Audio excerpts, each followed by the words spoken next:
आदरणीय सभापति जी, अब कांग्रेस पार्टी 2024 से एक परजीवी कांग्रेस पार्टी के रूप से जानी जाएगी। 2024 से जो कांग्रेस है वो परजीवी कांग्रेस है,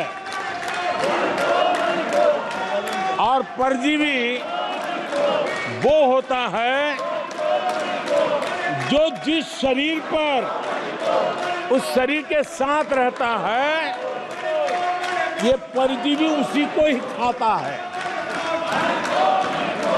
कांग्रेस भी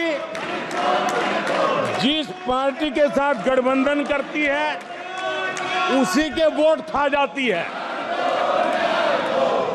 और अपनी सहयोगी पार्टी की कीमत पर वो फलती फूलती है, और इसलिए कांग्रेस परजीवी कांग्रेस बन चुकी है।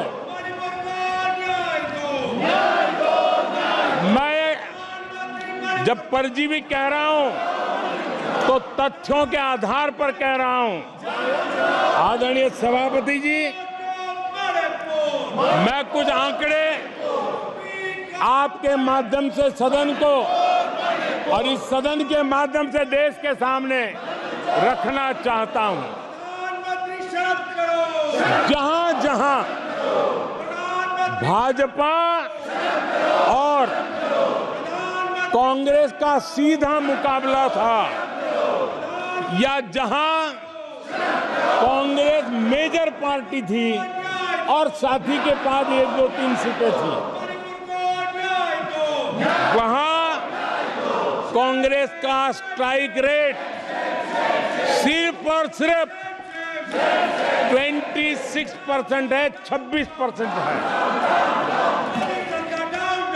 लेकिन जहां किसी का पल्लू पकड़ करके चलते थे, जहां वो जूनियर पार्टनर थे, किसी दल ने उनको कुछ दे दिया मौका, ऐसे राज्यों में कांग्रेस जहां जूनियर पार्टनर थी उनका स्ट्राइक रेट 50% है,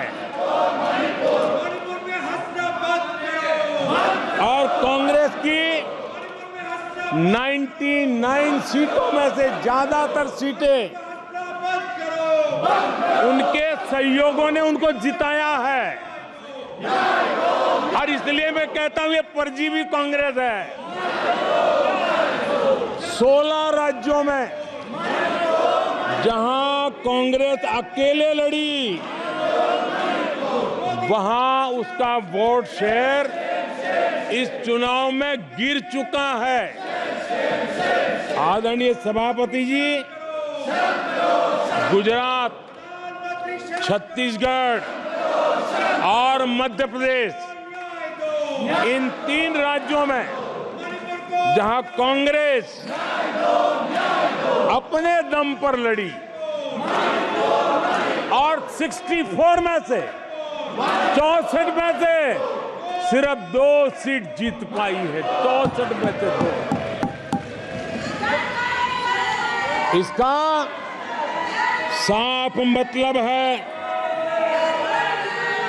कि इस चुनाव में कांग्रेस पूरी तरह परजीवी बन चुकी और अपने सहयोगी दलों के कंधे पर उन्होंने चढ़ करके ये सीटों का आंकड़ा बढ़ाया है।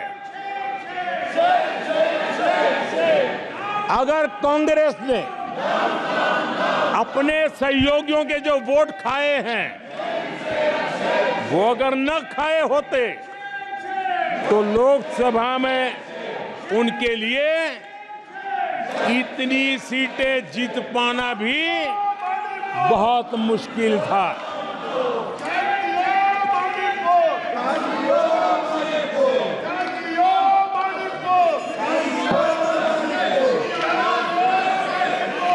आदरणीय सभापति जी,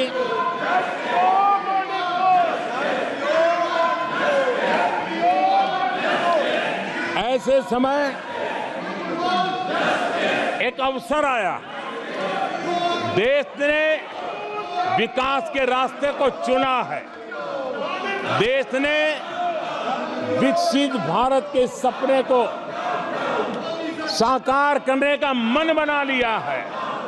तब भारत को एकजुट होकर समृद्धि का नया सफर तय करना है। ऐसे समय ये देश का दुर्भाग्य है कि हिंदुस्तान में 6 दशक तक राज करने वाली कांग्रेस पार्टी अराजकता फैलाने में जुटी हुई है। ये दक्षिण में जाकर उत्तर के लोगों के खिलाफ बोलते हैं, ये उत्तर में जाकर के पश्चिम के खिलाफ जहर उगलते हैं, पश्चिम के लोगों के खिलाफ बोलते हैं, महापुरुषों के खिलाफ बोलते हैं। इन्होंने भाषा के आधार पर बांटने की हर कोशिश की है। जिन नेताओं ने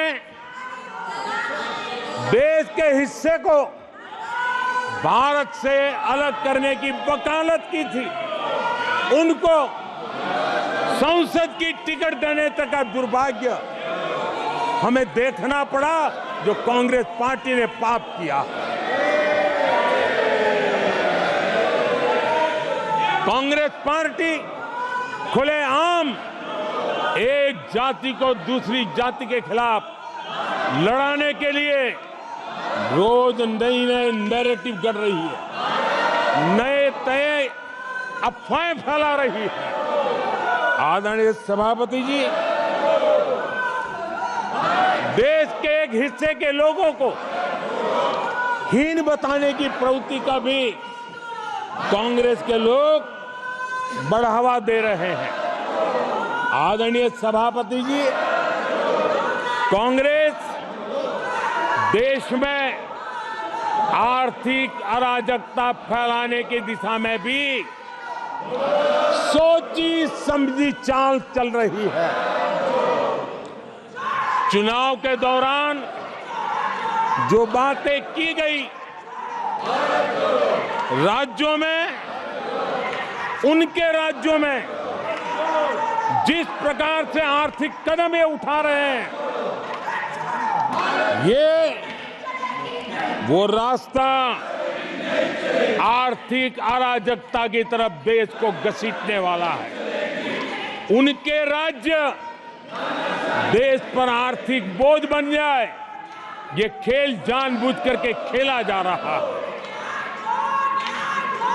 मंचों से साफ साफ घोषणा की गई, अगर इनके मन का परिणाम नहीं आया, 4 जून को देश में आग लगा दी जाएगी, लोग इकट्ठे होंगे, अराजकता फैलाएंगे। ये अधिकृत रूप से आह्वान किए गए, ये अराजकता फैलाना इनका मकसद है। भारत की लोकतांत्रिक प्रक्रिया को सवालों के घेरे में लाकर